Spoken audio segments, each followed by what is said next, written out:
Bueno, pero sí, el trabajo cansa, ¿no? Si no, no sería trabajo. Esa es la diferencia, ¿eh? Ok, ¿y ya estamos? Bien, pues mira, hoy quiero comenzar con esto, ¿verdad? A veces esto puede ser por ejemplo, el tiempo sobre mi trabajo, yo voy contra el tiempo siempre. O sea, cada semana hay un avance, cada semana hay que entregar resultados. Y al final, pues es el corte de caja, ¿no? Lo más increíble es que esta semana se me hizo pesadísimo, porque así como fue el corte, así fue el inicio del otro ciclo. Entonces, estás terminando de hacer los últimos reportes y rápido ya, queremos tus planificaciones listas, ¿verdad? O sea, tremendo. El tiempo, fíjate, nos persigue, nos ahoga a veces. Pero también, mira, ve lo que esto significa, ¿no? Estos fueron los primeros relojes y si te das cuenta, ha caído suficiente ya la mayoría de la arena y ya queda muy poquito. Pero aquí está, mira, el paso del tiempo es inexorable en nuestras vidas, en el mundo, en todo. Pero también Dios estableció el tiempo bíblico. Y de esto quiero hablar esta mañana. O sea, hay un tiempo, parecería que es inagotable, parecería que fue a muy largo plazo o a muy largo tiempo. No, estamos más cerca de muchas cosas de lo que tú o yo imaginamos. Vamos al otro clic. Sí. Bueno, desde el enfoque o desde el punto de vista profético bíblico, ¿sí? Acuérdate que, ¿por qué Jesús un día fue a la cruz? Porque estaba profetizado que el Mesías tomara la cruz y fuera a morir por nosotros. ¿Por qué resucitó al tercer día? Porque estaba profetizado que al tercer día, ¿verdad? Jesucristo resucitara. O sea, todo estaba establecido, todo fue dicho por las palabras del Señor a través de sus profetas. O sea, nada absolutamente a Dios se le ha escapado. Curiosamente a los judíos les preocupaba mucho porque habían transcurrido 400 años desde el último profeta de la antigüedad, que, como les había dicho, aquí está, es Miqueas, ¿verdad? Y después Dios habló y habló, ya no, Malaquías, perdón. Malaquías había hablado 400 años antes de que Juan el Bautista se presentara. Entonces decían, oye, como que ya se demoró demasiado, ¿no? Finalmente Juan el Bautista llega y profetiza que ya estaba inminentemente, se cumpliría el advenimiento del Mesías prometido. Y esta palabra, primero que nada, tenemos que entenderla. Inminente no significa rápido, significa en cualquier momento. ¿Sí? Eso es antes que nada lo que tenemos que definir. Entonces, ¿por qué puse esto? Bueno, aquí hay un error, es 33, perdón, reconozco. Aquí había que, fe de ratas, es 33, hay un error, ¿sí? Entonces, bueno, acuérdate que la profecía de Daniel nos dice que 70 semanas estaban determinadas para su pueblo. ¿Qué pueblo? Israel, ¿sí? Y hace una diferenciación de primero unas 7 semanas y luego unas 62 semanas. Pero espérame, 62 semanas no son las inglesas que conocemos de lunes, viernes, sábado y domingo, no. Ese tipo de semana para los judíos era una Shemitah, ¿verdad? Entonces hay que saber hebreo para saber de qué estamos hablando. Y la Shemitah significaban 7 años. O sea, era una semana de 7 años, no una semana de 7 días, ¿sí? Entonces, una semana de 7 años es 70 semanas, están determinadas, 7 por 7, 49, 490 años. O sea, esa profecía hablaba de que eran 490 años. Las primeras 69 semanas se parten en dos, 7 semanas o 7 semanas de años y luego 62, ¿verdad? Para finalmente llegar a las 69 semanas. El profeta que lo dijo se llama Daniel. Y Daniel determinó de manera clara el día en el que Jesucristo entraría a Jerusalén montado en el burrito para después, unos días más adelante, ser crucificado. Daniel es el único profeta que sabe el tiempo exacto de acuerdo a esta profecía de las semanas de años, ¿sí? Pero entonces, fíjate, si 70 semanas estaban determinadas, pues quedó pendiente una semana de años, que son 7 años, y esos 7 años no se han cumplido.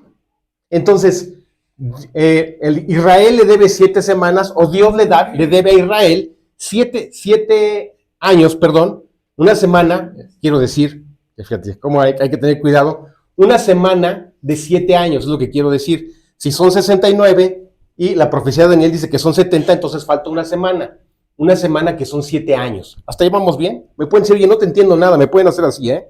¿Sí? Se entendió, 7 años. Y entonces, bueno, Jesucristo está con ellos, resucita un primer día de la semana, un domingo, ¿verdad? Y está con ellos 40 días. Varias ocasiones se les presenta dando señales de su resurrección. Y luego, faltando 10 días más, les dice, no se muevan de aquí hasta que no sean investidos de poder desde lo alto. ¿Qué significaba esto? Que la promesa del Espíritu Santo llegaría 10 días después, en un Pentecostés, es decir, 50, esta palabra significa 50 días. Habían transcurrido 40, faltaban 10 días, Jesús asciende al cielo y entonces baja el Espíritu Santo a los 50 días de la resurrección de Jesús. ¿Ok? Y comienza el periodo que hasta ahorita se está cumpliendo. O sea, este periodo de la brecha de la iglesia se está cumpliendo hasta este momento, ¿sí?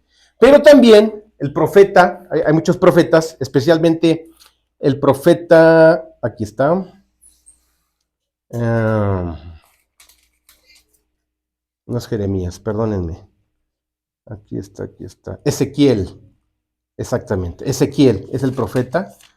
El profeta declara qué sucedería con Israel, ¿sí? También quiero decirte que hay una profecía bien clara, y hasta aquí la tengo, que identifica a Israel como una higuera. Dice así en Oseas 9:10, dice textualmente, como uvas en el desierto hallé a Israel, como la fruta temprana de la higuera. En su principio vi a vuestros padres, ellos acudieron a Baal Peor, bueno, eso ya es otra cosa, ¿sí? O sea, el profeta declara que la higuera es Israel, como una figura metafórica, pero que finalmente Jesucristo también evoca más adelante, ¿te acuerdas? Cuando habla de la profecía de la higuera, cuando habla, primero que nada, habla de una parábola de la higuera, donde un hombre era dueño de un campo, tenía su higuera, y él manda a que se trabaje la tierra y a recibir el fruto de la higuera, y la higuera no tiene fruto. Y entonces el hijo del dueño le dice, déjame trabajar con ella 3 años, la abono, la riego, y entonces dará fruto. Y son los 3 años que Jesucristo cumple su ministerio. 3 años duró. Durante 3 años Jesús dio pruebas de quién era Él, el Hijo de Dios que venía a salvarnos, ¿verdad? Entonces, Él está trabajando la tierra, en esta metáfora, haciendo milagros, convenciendo a la gente de que Él es el Hijo de Dios a través del testimonio que Él daba de su Padre, ¿verdad? Y de los milagros y señales que se hacían a través de Él. Pero finalmente, ¿qué hizo Israel? No lo aceptó, no lo creyó, ¿sí? Les ofendió que el Mesías, por supuesto que lo es, ¿verdad? El Hijo de Dios llegara montado en un burro. ¿Cómo crees? Ellos pensaban que tenía que ser una especie de caudillo que los liberara del yugo del imperio más violento, agresivo, expansivo que ha existido, que fue el Imperio Romano. Y entonces les habla de amor, de perdón, de misericordia, no guarda la ley, no guarda el sábado, el sábado.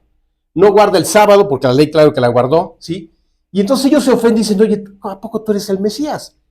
Y le dan la espalda y lo rechazan. Y ellos, pues, ¿qué es lo que hacen? Pues crucifican lo mejor, ¿no? O sea, que no nos venga a inquietar con cosas, aunque había hecho grandes señales y maravillas y milagros, ellos cierran su corazón y entonces la higuera, fíjate, queda maldecida, ¿verdad? Israel, siendo la higuera, después de 3 años de trabajar la tierra, no da fruto. El mismo Señor habla de la parábola de la higuera, ¿verdad? Es de lo que estoy describiendo. Finalmente, después de 3 años, no le creen, y entonces cuando Jesús está entrando ya para hacer y manifestarse como Mesías, viene descendiendo y empieza a llorar. Jesús llora solamente en 2 ocasiones. En la muerte y en el sepulcro, en la muerte de Lázaro, cuando Lázaro está en el sepulcro, él llora, ¿verdad? Porque era su amigo entrañable. Y la segunda vez que Jesús llora es cuando viene descendiendo de el monte de los olivos montado en el burrito, y entonces dice unas palabras impresionantes: Jerusalén, Jerusalén, que matas a tus profetas y apedreas a los que te son enviados. ¿Cuántas veces quise juntar a tus hijos como la gallina junta a sus polluelos debajo de sus alas y no quisiste? Pero no has conocido tu hora, ¿sí? Y Jesús llora, porque él sabe que lo van a rechazar, porque él sabe que tiene que morir y que finalmente la maldición de la higuera se va a cumplir, ¿sí? La higuera sería desarraigada, ¿ok? Entonces, bueno, justamente esta profecía se cumple, ¿verdad? Porque después de que no creen en Jesús, en el año 33, en el año 70, fíjate, ¿te acuerdas cuando está Pilato tratando de hacer algo por Jesucristo, por nuestro Señor? Les dicen, oigan, Él es el rey de los judíos. Y entonces gritan algo que es su sentencia de muerte. Ellos dicen, fíjate, Pilatos intervenía, no hay mal en este hombre, ¿dónde está su delito? No hay nada que acusarlo, ¿sí? Y entonces ellos gritan todos, que he aquí su rey. Y ellos contestan, no tenemos más rey que César, ¿sí? Bueno, pues ¿qué crees? Que un hijo de César, en el año 70, llamado Tito, los masacra. Mata a los niños, violan a las mujeres y destruyen la ciudad y el templo de Jerusalén. Entonces, ¿te acuerdas que Jesús también les dice, cuando están los apóstoles, viendo lo impresionante de lo que era la ciudad de Jerusalén y especialmente el templo? Y entonces, Señor, ¿ya viste los edificios? Dicen, ¿les impresiona esto? Yo de cierto os digo que no quedará piedra sobre piedra que no sea destruido. Y eso se cumple con esta profecía que te acabo de decir, este hecho histórico. En el año 70, Tito, hijo de Vespasiano, destruye la ciudad. Y luego Tito es emperador de Roma, ¿sí? Bueno, pues impresionante, ¿no? Ellos mismos ponen su sentencia de muerte. O ellos mismos eligen a su verdugo. No tenemos más rey que César. Y es César y su hijo el que los destruye, ¿verdad? Y se cumple. Se caen las murallas, se caen el templo de Jerusalén y se está cumpliendo la palabra al pie de la letra de lo que Jesús había profetizado, ¿sí? Entonces entramos a un periodo que se llama la brecha de la iglesia. Pero resulta que en el año 1917, un estudioso político, estadista, llamado Theodor Herzl, él dice, necesitamos regresar a Israel. Y se llama Movimiento Sionista, en el año de 1917. Y entonces, en ese entonces, el imperio dominante hegemónico era el imperio británico.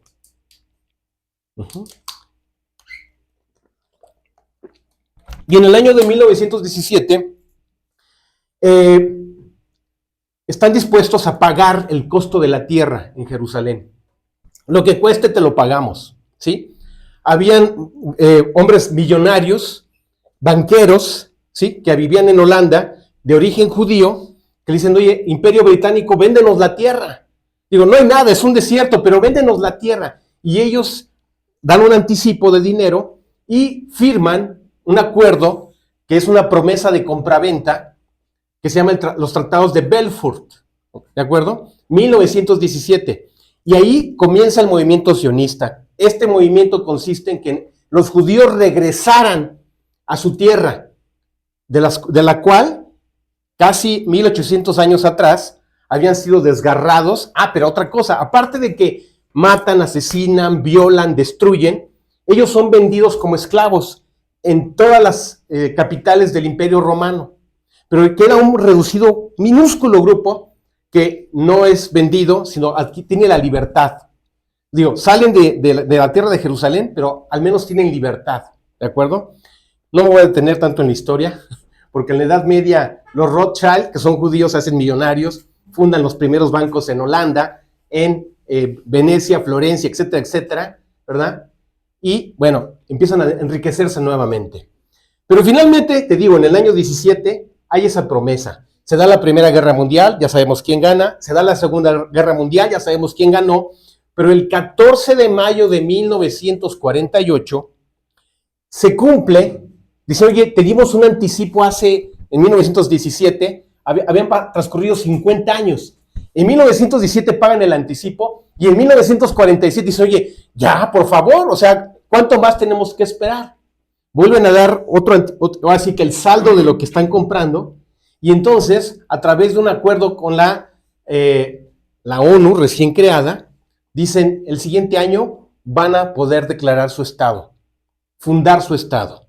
Y el 14 de mayo de 1948, David Ben Gurión, ¿sí? Una tarde de un martes, declara la constitución y la soberanía del Estado de Israel. Y entonces ahí se está cumpliendo otra profecía. La higuera reverdece. Porque todo el mundo le pregunta al Señor, Señor, ¿cuándo será tu venida? ¿Cuándo restaurarás el reino? Dijo, no les toca a ustedes saber el tiempo ni las etapas. Solamente está reservado para mi Padre. Pero cuando vean que la higuera reverdece, y la higuera es Israel, entonces sepan que el verano está cerca, está a las puertas. Y él dice, no pasará esa generación sin que todas las cosas que les he hablado, específicamente en Mateo 24, dice, acontezcan, ¿sí?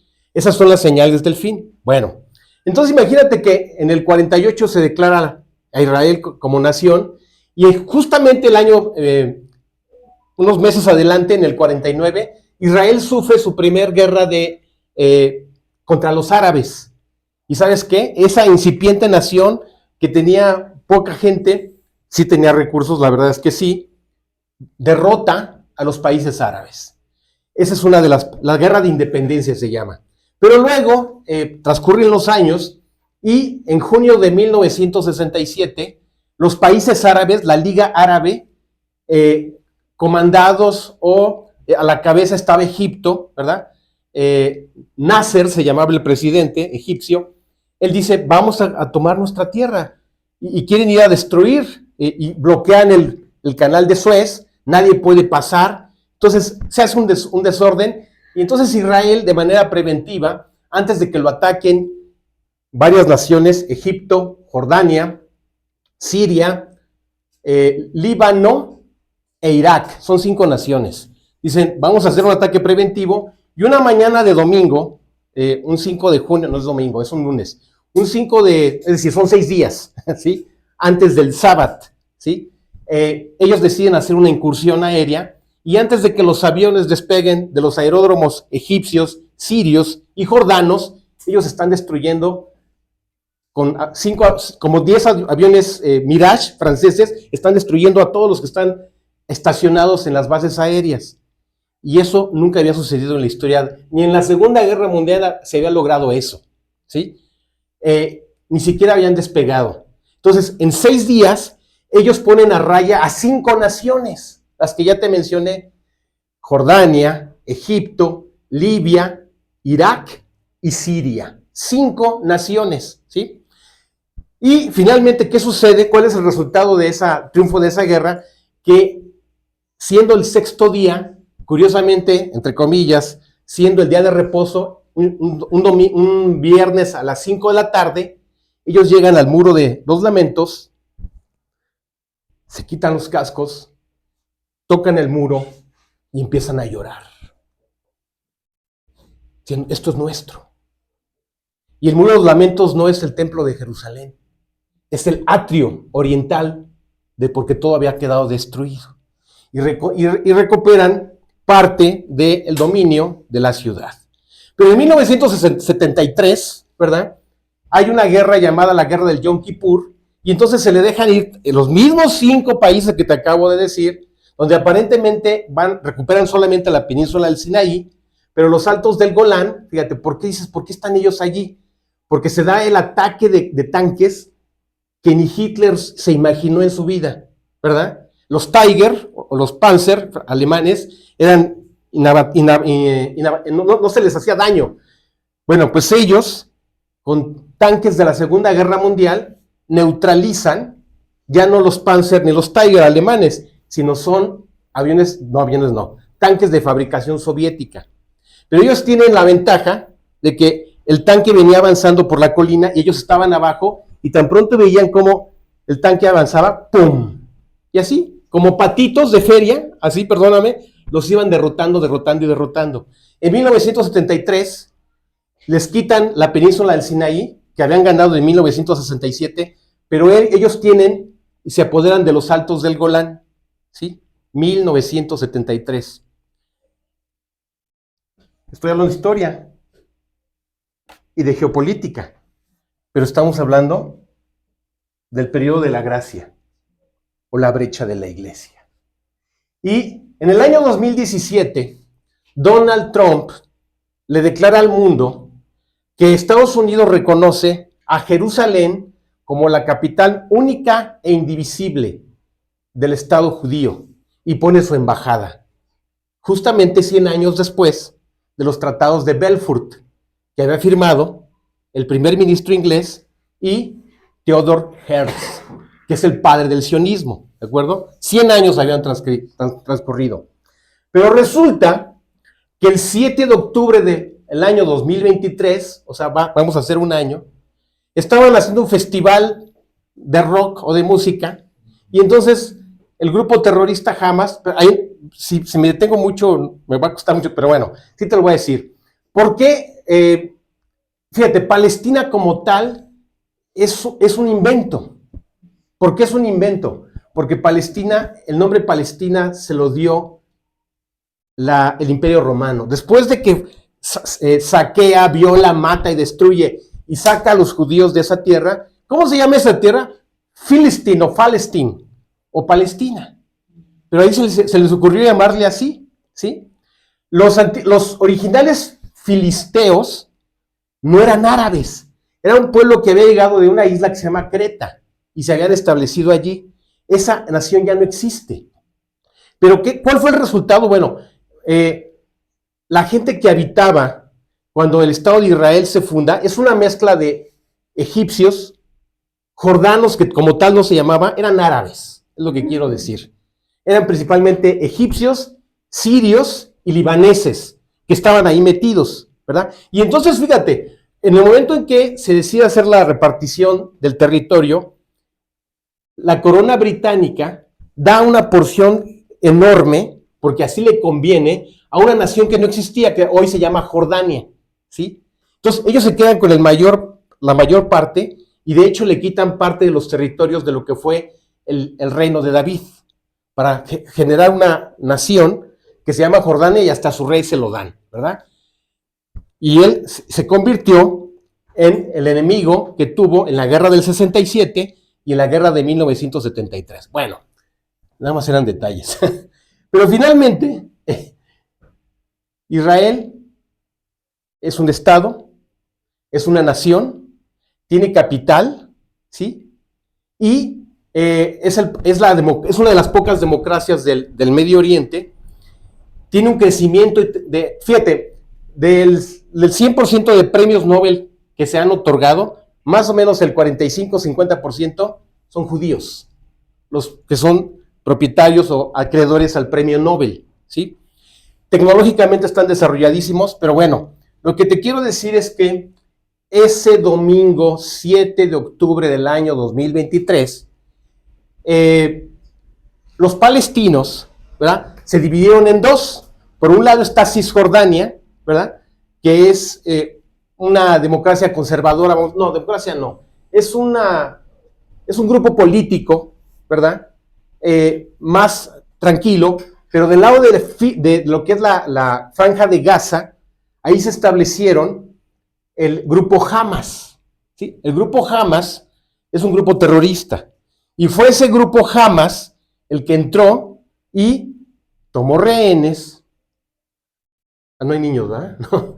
Tomó rehenes, mató, asesinó, violó y se llevó prisioneros, ¿sí? Fíjate, ellos, la energía eléctrica, ¿sabes quién se las proporciona? Israel. ¿Sabes quién les proporciona el combustible? Israel. ¿Sabes quién les da mucho trabajo a ellos? Israel. Pero entonces resulta que ese grupo extremista, fundamentalista, chiita, porque hay dos divisiones, unos son los sunitas y otros son los chiitas. Los sunitas son los que están al norte, los chiitas son los que están al sur. Al revés, los chiitas están al norte, los sunitas están al sur. Los sunitas son tranquilos, los chiitas son violentos. Bueno, y son los que fundan estos grupos extremistas fundamentalistas islámicos, ¿sí? En Yemen hay otro grupo, en fin, son los que entraron y el 7 de octubre hicieron lo que hicieron. Y a partir de eso, espérame, pero también antes habían estado lanzando proyectiles. O sea, ellos se catalogan como un grupo que tiene pobreza, es decir, su nivel de desarrollo no es alto, pero tienen un arsenal de misiles que México no tiene, por lo costoso que es. Y entonces, cada noche que se les daba la gana, lanzaban una tanda de 500 a 1000 proyectiles. Esto le cansó a Israel, ¿sí? Y por eso tuvo que establecer un sistema que se llama el Iron Dome, o domo de hierro, que protege cuando empiezan a haber estos ataques. Pero finalmente esto se venía dando, hasta que finalmente hicieron la incursión y hicieron el desastre que ya todos conocemos. Bueno, está Hamas, está Hezbollah, ¿sí? Hamas son estos palestinos, entre comillas. Hezbollah es el grupo que está en Líbano, ¿verdad? Pero curiosamente, la profecía sabe todo, o más bien Dios sabe todo, y lo dejó escrito. Entonces hay un salmo, el Salmo 83, que identifica perfectamente a todas las naciones que están, o más bien, más que naciones, grupos fundamentalistas, extremistas islámicos, que son los que han atacado a Israel todo el tiempo. Si quieres tomar nota, no lo vamos a leer porque me tardaría muchísimo, pero está descrito en el Salmo 83. Pero lo que dice Isaías 17.1, eso sí te lo voy a decir, ¿verdad? Vamos a buscarlo, Isaías 17.1.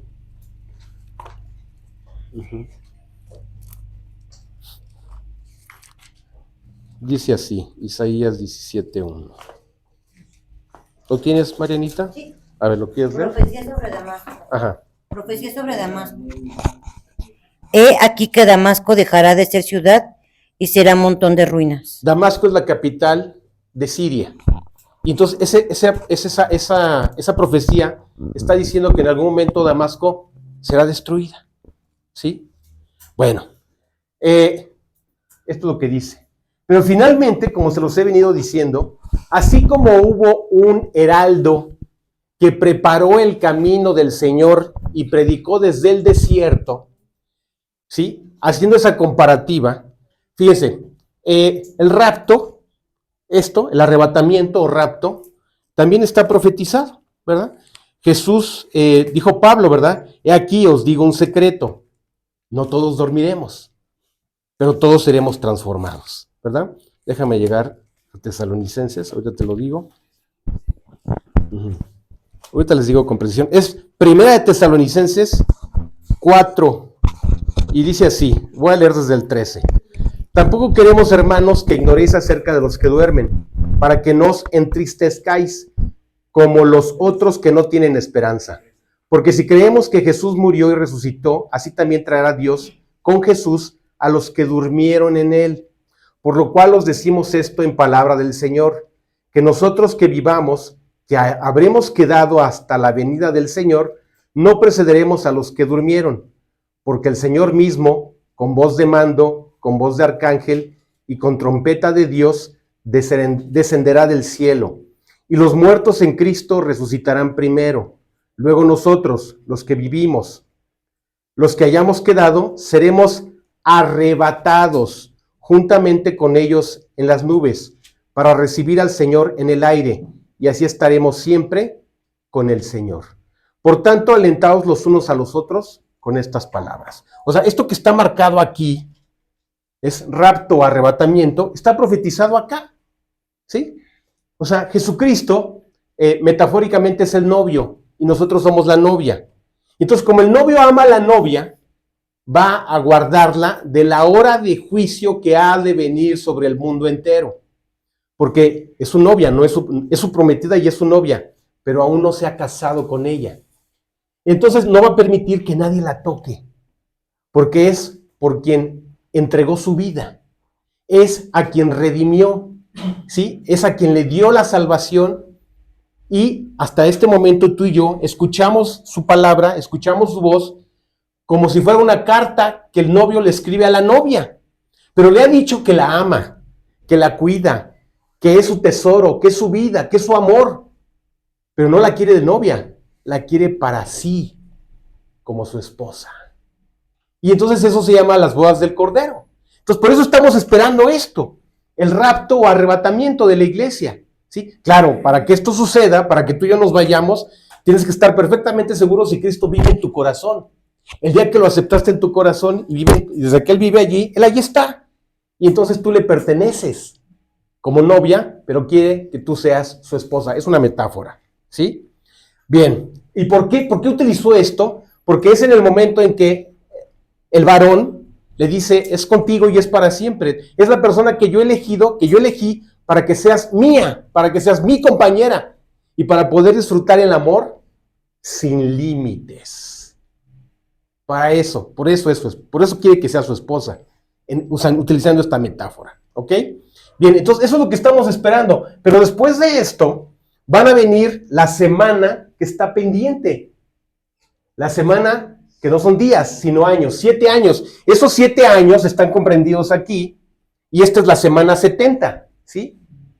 Y en esa semana ya no estaremos nosotros, pero después se levantará, fíjate, son 4 jinetes, ¿verdad? El primer jinete del Apocalipsis es un hombre que viene montado en un caballo blanco y que viene levantando un arco, ¿sí? ¿Sabes qué significa esto? Un falso estadista que trae una falsa paz. ¿Sabes quién es ese falso estadista que trae una falsa paz? Se llama la bestia, se llama el anticristo, ¿sí? Y él es el que va a engañar a la gente, diciéndoles, no se preocupen, yo aquí arreglo todo, ¿sí? Bien, entonces va a permitir que se construya el tercer templo y empezará a correr la última semana que le debe Dios a Israel o Israel le debe a Dios, ¿ok? Vamos al otro clic. Ok, pero entonces, fíjate, en Ezequiel 38-39 nos habla de una guerra de Gog y Magog.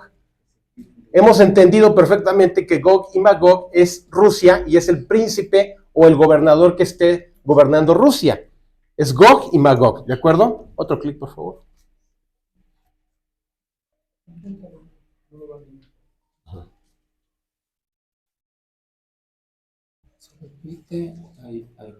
Ok, bueno, pues sí supiste lo que pasó esta semana, ¿verdad? Mataron al líder de Hezbollah, ¿no?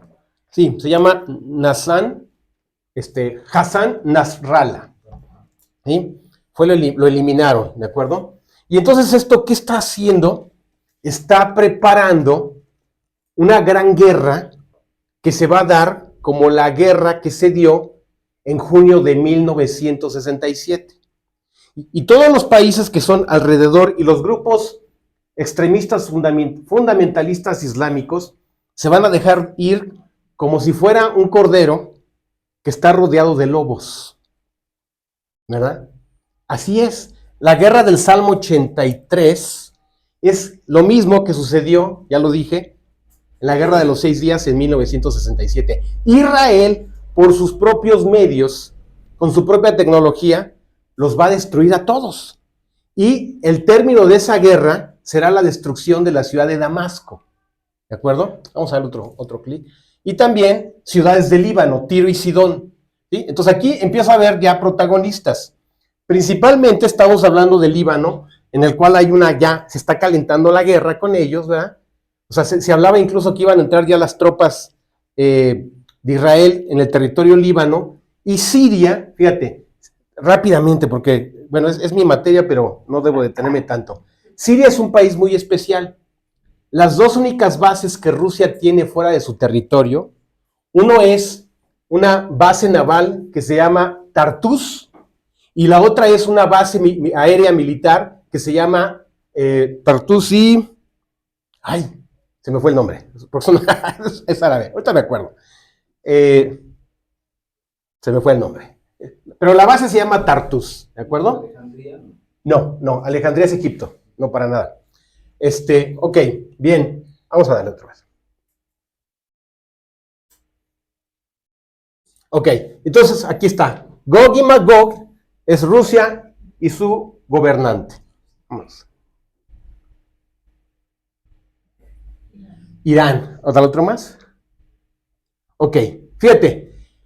Fíjense, aquí hay dos profecías, y es lo que quiero que entiendas. Si quieres, apunta así que lo que te voy a decir. Se habla de un antes y de un después del arrebatamiento. En el antes se tiene que cumplir la profecía del Salmo 83 y se tiene que cumplir la profecía de Damasco 17. Uno, eso se tiene que cumplir. Pero después del arrebatamiento va a haber una guerra que está profetizada en el libro de Ezequiel 38-39, que es la guerra de Gog y Magog. Ezequiel el profeta. Y entonces aquí hablan de tres protagonistas. Uno se llama Rusia, otro se llama Irán y otro se llama Turquía.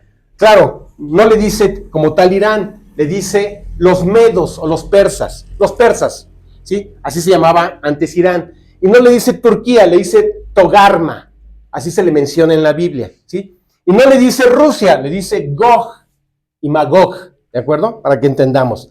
Pero estas profecías se van a cumplir. Así como que todas las profecías se cumplieron, todo lo que dijo Isaías se cumplió, todo lo que dijeron los salmos se cumplieron, todo se ha cumplido. Bueno, pues estas profecías también se van a cumplir. Se van a cumplir, tarde o temprano, ¿sí? Pero estamos aquí justamente en un antes y un después de. Aquí termina la gracia y aquí empieza la tribulación.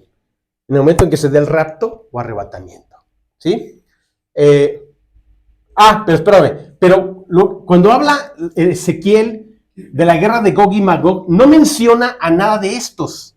No menciona a Hamas, no menciona a Hezbollah, no menciona a Siria, a Palestina o a ninguno de ellos. Y cuando habla es decir, aquí no habla de estos y de acá no habla de estos. ¿Qué significa? Que estos van a ser destruidos.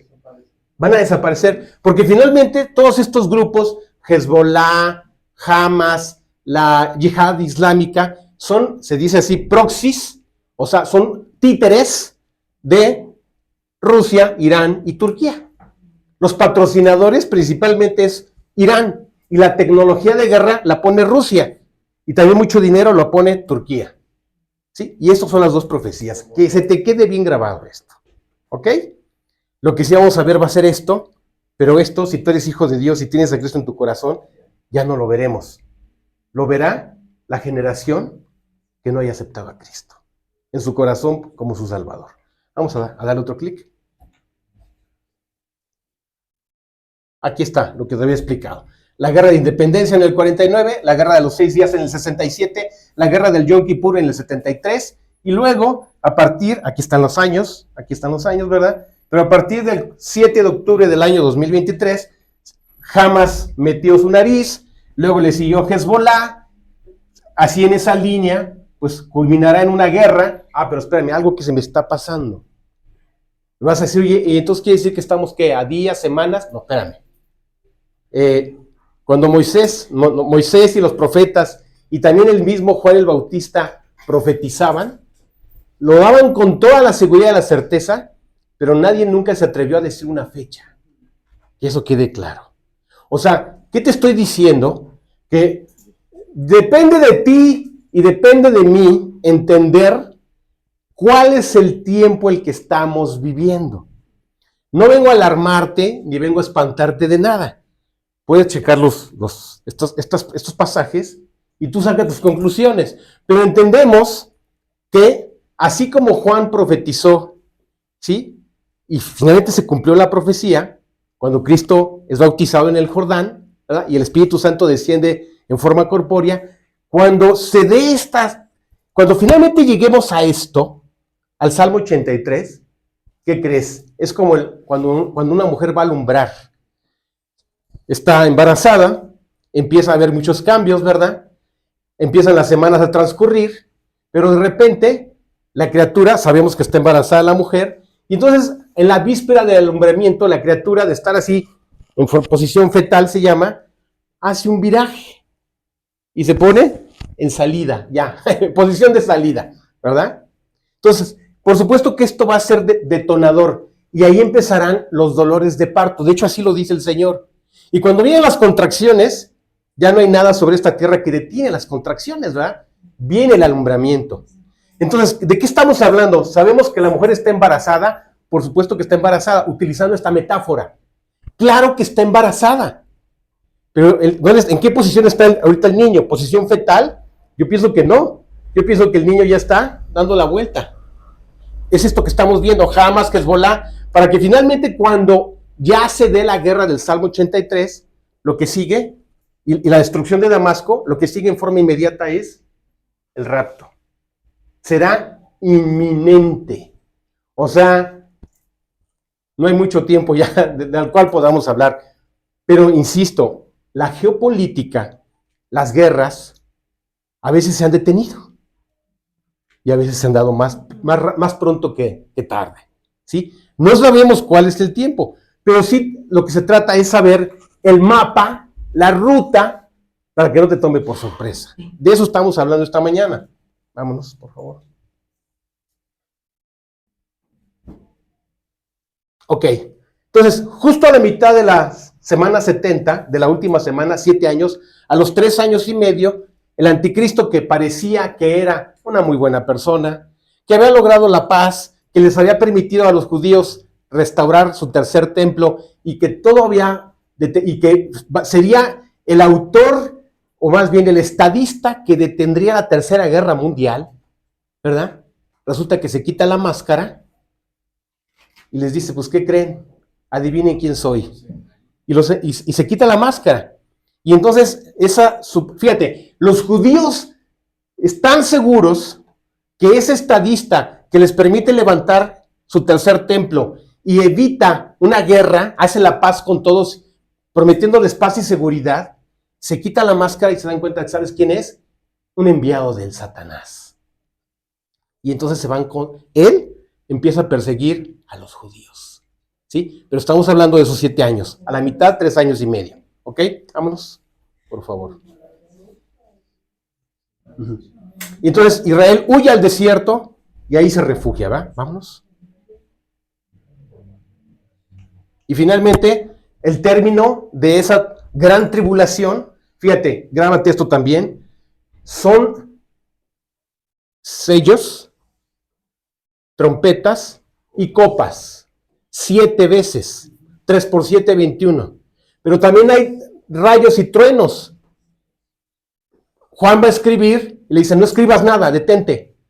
O sea, durante este segundo periodo de 3 años y medio, exactamente, serán las mismas plagas parecidas a las que Moisés sufrió, más bien Moisés no, a las que Egipto sufrió estando Moisés y Israel en esa tierra. Sucederán las más grandes cataclismos. Si de por sí se está viendo algo raro ya el clima, ¿verdad? Habrá cataclismos, ¿sí? Las estrellas se van a mover en el cielo. Habrá cosas impresionantes, ¿verdad? Pero increíblemente, fíjate, será el tiempo en el que va a haber una predicación de la palabra cual nunca jamás ha existido, a través de tres manifestaciones. La primera, 144,000 varones judíos vírgenes que no han conocido mujer y que se consagran a predicar el evangelio. Tercero, 2 personajes que parecen ser Moisés y Elías predicando desde Jerusalén. Y tercero, un ángel que así como sale el sol todas las mañanas y despunta el alba, un ángel que en ese momento va a recorrer el cielo de todo el mundo, diciéndoles a los hombres, arrepiéntanse, porque Jesús murió por ustedes y Jesús los ama. Esos 3. Y entonces, viendo todo el caos que está produciendo estas señales cataclísmicas, apocalípticas, en ese momento se van a convertir. Dices, oye, ¿y ahorita se convierten? Dime, ¿se convierten? ¡No! La gente está endurecida, está engañada con muchas religiones y no se convierten. En ese momento, viendo la tragedia, se van a convertir. Pero ¿sabes qué les va a costar? Su vida. La gracia nos ha guardado, nos ha regalado la salvación, pero ellos ya no serán por gracia. El que persevere hasta el fin, ese será salvo. ¿Ok? Vámonos. Vamos. Y finalmente, esta es la segunda venida. ¿Sí? Fíjense, aquí es donde muchos tergiversan o no entienden. El rapto no es la segunda venida, porque será un lugar, será un momento secreto. Es más, hasta íntimo. El novio, ¿verdad? Es como el enamorado que da su vida por su novia. Y no le va a avisar a sus papás. No le va a avisar a nadie. De manera furtiva, es decir, en secreto, va a llegar, ¿sí? Y ni siquiera la novia sabe en qué momento va a llegar por ella. A la hora al avanzar la madrugada, a las 2, a las 3 o a las 4 de la mañana, el novio va y se roba a la novia. Toca la ventana, abre la ventana a la novia y dice, ¡vámonos! Y se la lleva. ¿Cómo fue? ¿Quién fue? ¿A dónde se fue? Nadie va a saber. En el momento en que el novio venga a robarse a la novia. ¿Sí? Dime. Entonces en ese momento no va a aparecer Cristo. No. No va a haber Es secreto absoluto. No. Secreto absoluto. Nadie va a saber cómo fue. Desaparecieron. ¿Qué pasó? No sabemos. Pero el novio sí sabe. Por eso dice que nos vamos a encontrar con él en las nubes. Porque él no va a pisar la tierra. Exactamente. En la segunda venida, dice, todo ojo lo verá. Exactamente. Al final de la batalla de Armagedón, fíjate, están los chinos y todos sus aliados, porque Estados Unidos va a servir para nada, ¿eh? Estados Unidos tiene las horas contadas. Los chinos, la gran superpotencia, y por otro lado, Europa, seguramente Alemania, encabezando a Alemania. Una guerra en la que se van a decir, el mundo, una de dos, ¿es para ti o es para mí? O nos matamos todos. Y ya están listos. Ese es Armagedón. Todos llevan sus equipos y sus ejércitos de élite, con la más grande tecnología. Se van a empezar a matar y de repente ven que algo está sucediendo en el cielo. Un varón con un jinete blanco, o sea, un corcel blanco y montado en él alguien. Y detrás de él una cauda, una cola de ángeles. Y detrás de él, la iglesia. Dicen, ¿qué es eso? ¿Qué es eso? Y entonces, ¿qué crees? En ese momento, el chino y el alemán dice, hermano, ¿por qué nos matamos? Matemos a él. Y a todos los que vienen con él. Hacen la paz. Durante horas. Y entonces, ¿quién? Al eliminar y destruir a Jesucristo. ¿Sabes qué va a suceder? Dices, oye, ¿los va a aplastar como moscas? No, no son moscas, son seres humanos. Llega al monte de los olivos y empieza a hablar. Y así como Jesús, ¿te acuerdas? ¿Te acuerdas cuando está en el huerto del Edén? ¿A quién buscáis? A Jesús Nazareno. Yo soy. Y se fueron así para atrás y se cayeron. Y les pregunta 2 veces, ¿a quién buscáis? Simplemente les dijo, yo soy. Y con eso se caían. Bueno, en este momento nos va a decir, yo soy. Va a decir, yo soy el Hijo de Dios. Y con esa sola situación de si yo soy el Hijo de Dios, van a caer, ahí sí, como moscas. ¿Sí? Eso es Armagedón. ¿Ok? Para finalmente, Cristo llegar como rey, como príncipe, a gobernar la ya destruida tierra durante 7 años. A establecer su reino de 1000 años en la tierra. ¿Sí? ¿Hasta ahí vamos bien? ¿Sale? Ok, vámonos. Pastor, ¿está el cargador? No me digas que se está... ¡Ay, Dios! ¡Y! No lo traigo, Dios mío. ¿Cuánto le queda? Hasta donde lleguemos. Hasta donde lleguemos, ¿sí? Sí. Sí, ya lo avisé. Ok, sale. Vámonos, por favor. Ok, entonces te das cuenta dónde estamos. El tiempo está transcurriendo. ¿Sí? Así como es el embarazo exactamente. Empieza a haber cambios lentos, cambios a mediano plazo y cambios súbitos. Exactamente así es la profecía. Ubica tú en qué momento estamos. Vamos. Exacto. Será tan rápido como cuando alguien llega y se roba algo. no deja rastro, ¿sí? Pero ¿sabes de qué se trata? De esperar con gozo y esperanza la venida de nuestro Señor Jesucristo. Bendito sea Dios que no tenemos que esperar hasta la segunda venida. Bendito sea Dios que no pasaremos por un tiempo apocalíptico. Bendito sea Dios que tú y yo conocemos a Jesús en nuestro corazón. Él es nuestro Salvador. Él es el Señor que pagó con su sangre nuestra redención. Que simplemente lo creímos, lo aceptamos y lo recibimos en nuestro corazón. Cuando estas cosas, en eso ayúdame, para que...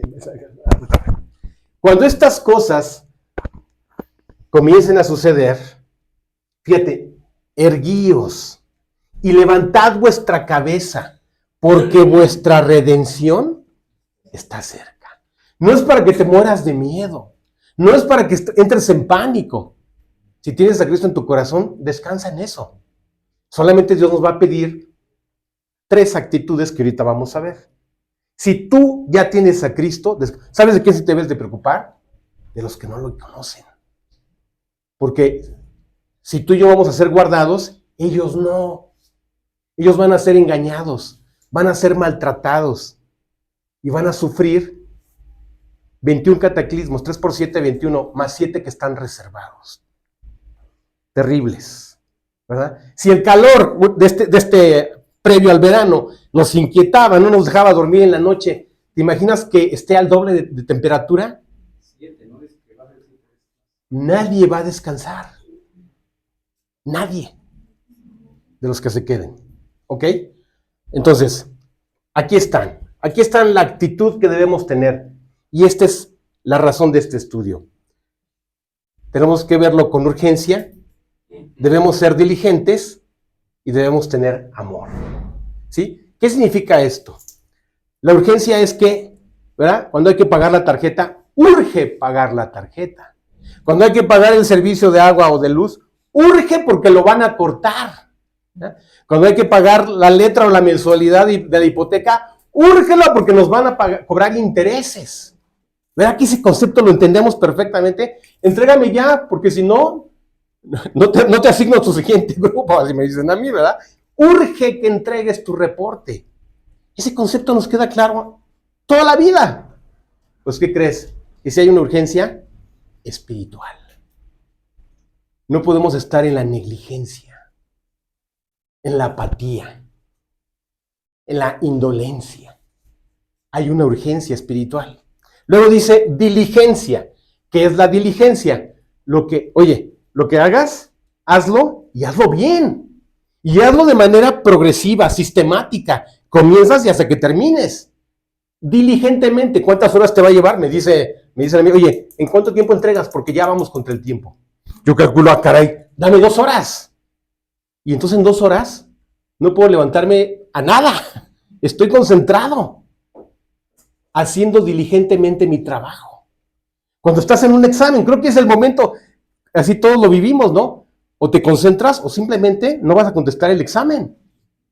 Contéstalo y concéntrate diligentemente en responder lo que te está planteando. Eso significa diligencia. Ahora, el amor, ¿sabes? Es lo primero que debemos de buscar. Porque si tú amas a Dios, ¿sabes qué va a pasar? Vas a amar tu vida. Y si tú amas tu vida, ¿sabes qué va a suceder? Amarás a tu prójimo. ¿Sí? Entonces, no se puede decir, es que, oye, esos ojos encantadores, ¿qué crees? Un día no van a dar mucho resultado los ojos encantadores. Su personalidad, su carácter, sus fallas, sus errores o lo que sea, los ojos hermosos no van a poder suplirlo. Necesitas llenarte del amor de Dios para amar a Dios, amarte a ti y amar a tu prójimo. A tus hijos no se diga, ¿verdad? Llénate del amor, porque si no, entonces un día vas a decir, ya me tienen harto o harta, ¿verdad? Todo te va a hartar. Es por eso que es tan importante llenarnos del amor de Dios. Y fíjate, aquí hay 6 eventos o 6 ejemplos que nos hablan de testimonios de personas que esto se lo tomaron en serio. Se dieron cuenta de la urgencia, se dieron cuenta que había que ser diligentes y se dieron cuenta que tenían que llenarse del amor de Dios. El primer ejemplo es Noé y el diluvio. Imagínate, en los tiempos de Noé se profetiza que a la muerte de Matusalén comenzaría el juicio. Y resulta que Matusalén era pariente de Noé, ¿sí? Y entonces, oye, el día que Matusalén se muera, ¿sí? Ese día va a haber un juicio. ¿Cómo se llamó el juicio? Se llamó diluvio. También algo que se me ha pasado decirte. Siempre todas las generaciones que han existido han dicho, son nuestros derechos, el mundo está cambiando, no seas anticuado, el mundo cambia y hay que adaptarse. Viva la libertad, viva el desorden, viva mis derechos, viva lo que sea. Pero ¿qué crees? Eso es lo que dice la gente acá engañándose. Otra cosa es lo que dice Dios. ¿Sí? Las leyes de Dios son inamovibles. Por más que acá traten y deseen legalizar el aborto, la marihuana, el matrimonio entre personas del mismo sexo y todo lo que quieras, eso es lo que dicen acá. Pero Dios dice algo diferente. Y entonces cuando esto se exacerba, fíjate, hay pecados que a lo mejor no salen de tu recámara o de tu casa o de tu familia. Hay pecados que a veces llegan hasta la presencia de Dios. Y cuando los pecados llegan a la presencia de Dios, ¿sabes qué sucede? El trono de Dios empieza a dar señales de que se están transgrediendo la ley, el orden y lo establecido. Eso fue lo que pasó con Noé y el diluvio. Un hombre, ¿verdad?, que recibe un llamado y dice, oye, ¿qué crees? Dios va a juzgar. Porque en ese momento había tal violencia en la tierra que ¿sabes cómo se arreglaban las deudas? Te voy a poner un ejemplo, Págame. No tengo. ¿No me pagas? Ok, ¡zas! Estás cobrado. Con una daga se cobraba todo. Así era el nivel de violencia, ¿sí? De esa manera se hacía justicia por su mano. Y entonces la tierra estaba llena de violencia. Entonces Dios le habla a Noé, le dice Noé, construye un arca, donde todo aquel que crea mi perdón, mi amor y mi salvación, entre esa arca. Lo más curioso es que el mar más cercano se encontraba a 300 kilómetros de distancia. ¿Y te imaginas, Noé? ¿Sabes cuánto le llevó esta empresa? Le llevó 120 años. Lo que para nuestros tiempos serían 12 años, un proyecto que te va a llevar 12 años, haciendo las escalas respectivas. Él creyó el alertamiento que Dios le da. Y entonces empieza a construir un arca que le llevó 120, para nuestros tiempos 12 años. Y todos los días iba llevando pieza por pieza, trabajando en construir esa balsa o esa arca que les daría salvación a todo aquel que creyera en las promesas de Dios. Decía él, porque la gente se burlaba de él, decía, ¿qué estás haciendo, loco? Un arca. ¿Y por qué estás loco? No estoy loco, le he creído a Dios. Pero, ¿cómo crees si Dios es tan bueno? ¿Cómo crees que va a destruir el mundo? ¿Cómo crees que va a haber un diluvio? ¿Qué es un diluvio? Nunca dice, ¿llover? Nunca ha llovido. ¿No estarás loco? Y se burlaban de él, ¿verdad? Hasta que finalmente, lo que se puede rescatar, se rescata. Él, su esposa, 3 de sus hijos y 3 de sus nueras entran al arca y Dios cierra la puerta.